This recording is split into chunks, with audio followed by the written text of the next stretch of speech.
Hi friends, welcome back to Strawberry Fusions. ബത്തക്ക അല്ലെങ്കിൽ തണ്ണിമത്തൻ്റെ ice cream കഴിച്ചിട്ടുണ്ടോ നിങ്ങൾ? ഇന്ന് ഞാൻ വന്നിട്ടുള്ളത് ബത്തക്ക വെച്ചിട്ട് ചെയ്യാൻ പറ്റിയ നല്ലൊരു ഐസ്ക്രീമിൻ്റെ റെസിപ്പി ആയിട്ടാണ്. പാലും കുറച്ച് തണ്ണിമത്തൻ്റെ ജ്യൂസൊക്കെ വെച്ചിട്ടാണ് നമ്മളിത് ചെയ്യുന്നത്. അപ്പോൾ എല്ലാവരും നമ്മുടെ ഈ ചാനൽ സബ്സ്ക്രൈബ് ചെയ്തൊന്ന് സപ്പോർട്ട് ചെയ്യണം. ഞാനിവിടെ കുരുവൊക്കെ കളഞ്ഞ കുറച്ച് ബത്തക്ക എടുത്തിട്ടുണ്ട്. ഇനി നമുക്കിതിനെ വെള്ളമൊന്നും ചേർക്കാതെ നന്നായിട്ടൊന്ന് ബ്ലെൻഡ് ചെയ്തെടുക്കണം. 1 കപ്പ് ബത്തക്കയുടെ ജ്യൂസ് വെച്ചിട്ടാണ് നമ്മളിന്ന് ഐസ്ക്രീം ഉണ്ടാക്കാൻ പോകുന്നത്. ഈ 1 കപ്പ് ജ്യൂസ് നമുക്കൊരു പാനിലേക്ക് മാറ്റാം. ഇതിൻ്റെ കൂടെ തന്നെ നമ്മൾ 1/2 കപ്പ് പാലും കൂടെ ചേർത്ത് കൊടുക്കുക. എന്നിട്ട് തീ ഓണാക്കിയിട്ട് ഇതിനെ നന്നായിട്ട് നമ്മൾ കുറുക്കി കൊണ്ടുവരിക. ഏകദേശം നമ്മൾ എത്രയാണോ പാലെടുത്തത് ആ ഒരു അളവിലേക്ക്, നമ്മൾ 1/2 കപ്പ് പാലാണ് എടുത്തത്, ആ ഒരു അളവിലേക്ക് നമ്മളിതിനെ കുറുക്കി കൊണ്ടുവരിക. വത്തക്കയുടെ ജ്യൂസ് എത്ര വേണമെങ്കിലും നമുക്ക് എടുക്കാം. നമ്മൾ എത്ര എടുക്കുന്നോ അത്രയും ഫ്ലേവർ നമ്മൾ ഐസ്ക്രീമിന് കിട്ടും. അതിനുശേഷം നമ്മൾ നന്നായിട്ടൊന്ന് കുറുക്കി ഏകദേശം ഒരു 1/2 കപ്പാക്കിയിട്ട് എടുക്കുക. ഇതിപ്പോൾ നന്നായി കുറുക്കി 1/2 കപ്പ് ആയിട്ടുണ്ട്. ഇത് നമ്മൾ ചൂടൊക്കെ പോയതിന് ശേഷം ഒന്ന് തണുക്കാൻ വേണ്ടിയിട്ട് ഫ്രിഡ്ജിലേക്ക് വെക്കുക. ഇനി ഒരു ബൗളിലേക്ക് 1 പാക്കറ്റ് 36 ഗ്രാം വിപ്പിംഗ് പൗഡർ എടുക്കുന്നുണ്ട്.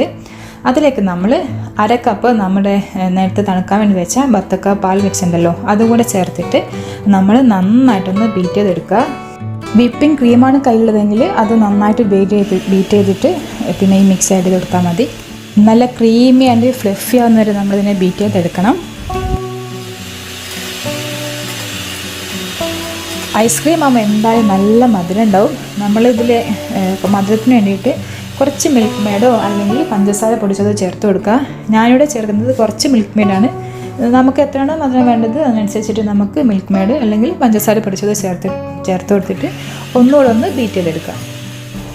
പിന്നെ മിൽക്ക് മെയ്ഡ് ചേർക്കുമ്പോൾ ഇത്തിരി കൂടി ഒന്ന് ടേസ്റ്റും കൂടെ കൂടുകയും ചെയ്യും.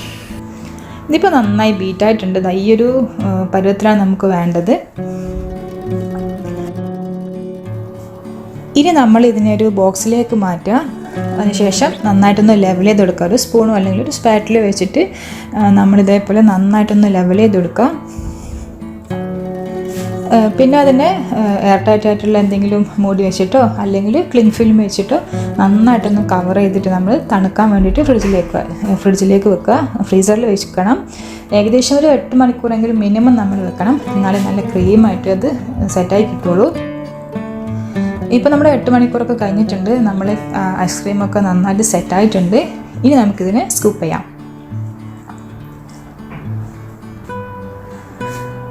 അപ്പോൾ നമ്മൾ പുറത്തുനിന്നൊക്കെ കഴിക്കുന്ന ആ ഒരു സെയിം ടെക്സ്ചറിൽ നമുക്കിവിടെ കിട്ടിയിട്ടുണ്ട്. പുറത്തുനിന്ന് വാട്ടർമെലൺ ഐസ്ക്രീം ഞാൻ ഇതുവരെ കഴിച്ചിട്ടില്ല. പക്ഷേ നമ്മൾ വാനില ഐസ്ക്രീമൊക്കെ കഴിക്കൂലേ, ആ സെയിം ടെക്സ്ചറിൽ തന്നെയാണ് കിട്ടിയിരിക്കുന്നത്. അപ്പോൾ എല്ലാവരും ഒന്ന് ട്രൈ ചെയ്ത് നോക്കുക. ഇഷ്ടമായി ലൈക്ക് ചെയ്യുക. അതേപോലെ ഫാമിലി ഫ്രണ്ട്സൊക്കെ ആയിട്ട് ഒന്ന് ഷെയർ ചെയ്യുക. കൂടെ ഈ ചാനൽ സബ്സ്ക്രൈബും കൂടെ ചെയ്യാം. Thank you. ബൈ.